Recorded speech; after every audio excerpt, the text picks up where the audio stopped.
Selamat siang ya teman-teman, semoga sehat selalu, amin.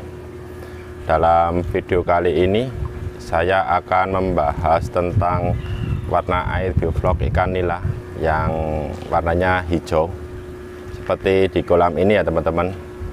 Ini airnya warnanya hijau. Sebenarnya warna hijau dalam sistem bioflok itu kalau menurut saya itu hal yang wajar ya teman-teman, atau normal. Jadi sebelumnya kita mulai dulu dari waktu teman-teman menyiapkan bahan atau memasukkan bahan biofloknya. Itu kan ada dua metode atau dua cara. Cara yang pertama itu kan air disiapkan, aerasi dihidupkan, molase, garam krosok, dolomit dan probiotik dimasukkan, ditunggu selama 7 hari, baru bibit yang benar-benar sehat dimasukkan. Itu metode yang pertama. Dan metode yang kedua itu ikan atau bibit dikarantina dulu sampai benar-benar sehat, baru bahan biofloknya dimasukkan, sama seperti dolomit, molase, garam krosok dan probiotik. Itu metode yang kedua. Dan yang saya lakukan ini metode yang pertama. Jadi bahan saya masukkan dulu, saya tunggu 7 hari. Setelah 7 hari baru bibit saya masukkan. Dan ini bibit sudah ada di kolam ini itu sekitar 4 hari ini. Mungkin 5 hari, besok itu ada aplikasi susulan. Tapi kita bahas dulu yang masalah warna air hijau ini. Setahu saya warna air hijau ini dipengaruhi oleh adanya unsur hara di dalam kolam yang saya gunakan. Jadi mungkin teman-teman waktu menyiapkan selama 7 hari itu kan ada dolomit, itu kan muncul yang namanya unsur hara. Dan ditambah juga dengan adanya sinar matahari yang masuk, teman-teman bisa lihat itu kan cahayanya kan ada sinar matahari yang masuk.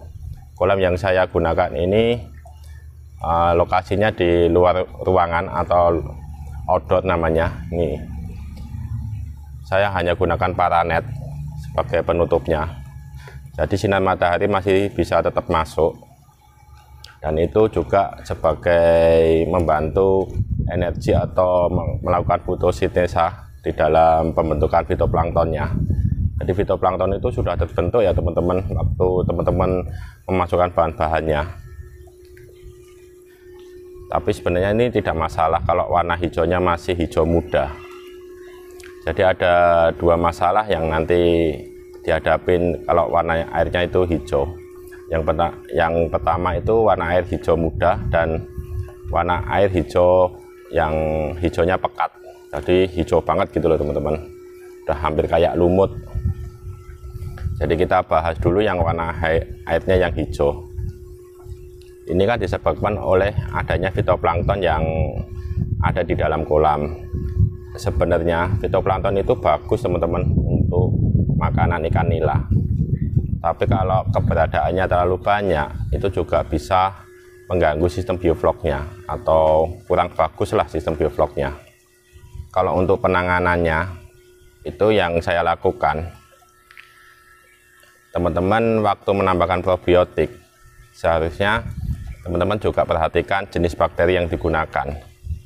Kalau saya kan ada 6 jenis bakteri inti ya yang saya gunakan.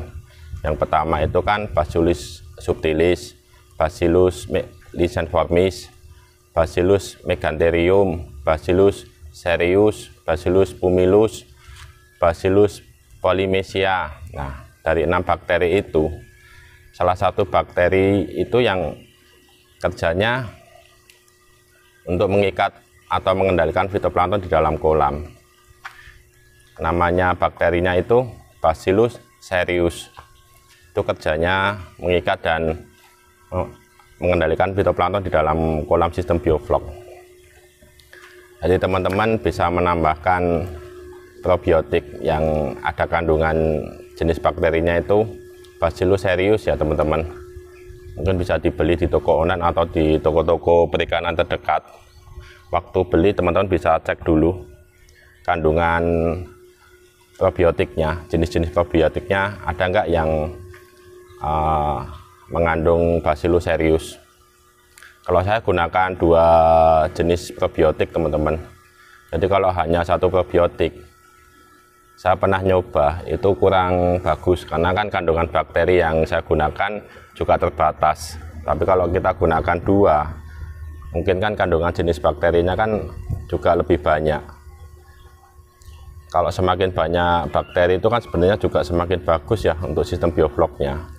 Karena yang kita gunakan itu kan juga bakteri baik atau bakteri bagus untuk membantu proses pembentukan flok atau proses biofloknya. Kalau masih hijau muda gini, itu kalau udah berjalan 4 hari ini tidak masalah teman-teman, nggak usah khawatir, ini normal kalau menurut saya. Jadi kan nanti kita lakukan aplikasi tambahan. Aplikasi tambahan menurut saya itu kan ada 4 kali. Aplikasi yang pertama, aplikasi tambahan pertama itu di hari ke-5, aplikasi tambahan yang kedua itu hari ke-24, aplikasi tambahan itu yang ketiga di hari 50, dan yang terakhir di hari 80 aplikasi tambahan yang keempat. Jadi waktu penambahan aplikasi yang pertama di hari ke-5, teman-teman bisa tambahkan probiotik. Kalau untuk 1 kubiknya, saya itu gunakan 10 gram untuk 1 kubiknya, dan molasenya itu 100 ml untuk 1 kubiknya.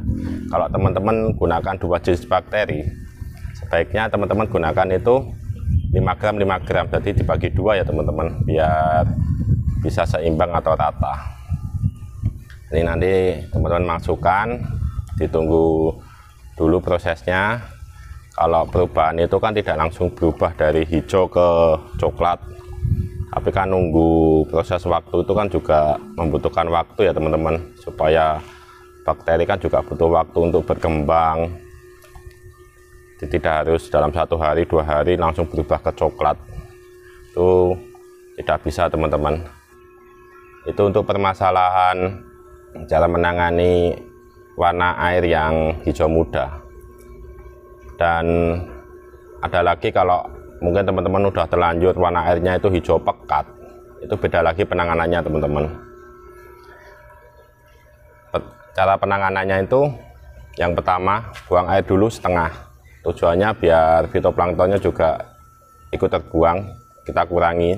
Soalnya kalau udah hijau pekat, fitoplankton itu kan udah benar-benar mendominasi kolamnya. Itu juga nanti sistem biofloknya juga kurang bagus. Jadi kita buang dulu airnya setengah dari kapasitas kolamnya, kita isi baru, lalu kita tambahkan probiotik dan molase. Sebaiknya probiotiknya diaktifasi dulu ya teman-teman, biar bakteri yang ada itu bisa berkembang dulu, baru dimasukkan. Mungkin di video yang lainnya yang sudah saya bikin itu ada cara aktivasi bakteri. Tuh, nanti kita tunggu juga selama beberapa hari. Jadi itu yang saya lakukan dalam penanganan warna air hijau ya. Jadi hijau muda itu lebih mudah daripada hijau pekat. Kalau hijau pekat itu juga penanganannya juga sedikit sulit ya teman-teman, karena kan dominasi fitoplankton udah benar-benar terjadi. Itu seperti saya dulu awal melakukan budidaya sistem bioflok, itu juga kayak gitu teman-teman, sama seperti kalau warna air hijau itu biasanya saya panik teman-teman. Air saya ganti, saya isi, saya tambahin lagi probiotik, saya ganti lagi sampai saya isi, sampai akhirnya yaitu dengan belajar perlahan-lahan itu ketemu caranya teman-teman. Dan ini saya bagikan ke teman-teman, semoga bisa bermanfaat dan bisa sukses dalam sistem biofloknya. Kalau teman-teman berkenan, bisa bantu subscribe, like, dan bunyikan tombol loncengnya. Juga teman-teman bisa bagikan video ini ke teman-teman yang lain supaya bisa bermanfaat juga untuk yang lainnya. Dan kalau ada komentar atau saran, masukan, silahkan ditulis di kolom komentar ya teman-teman. Jadi kita bisa belajar bersama, berbagi bersama. Saya akhiri untuk video tentang mengatasi warna air bioflok menjadi hijau. Saya ucapkan terima kasih sudah menonton video ini. Sekian.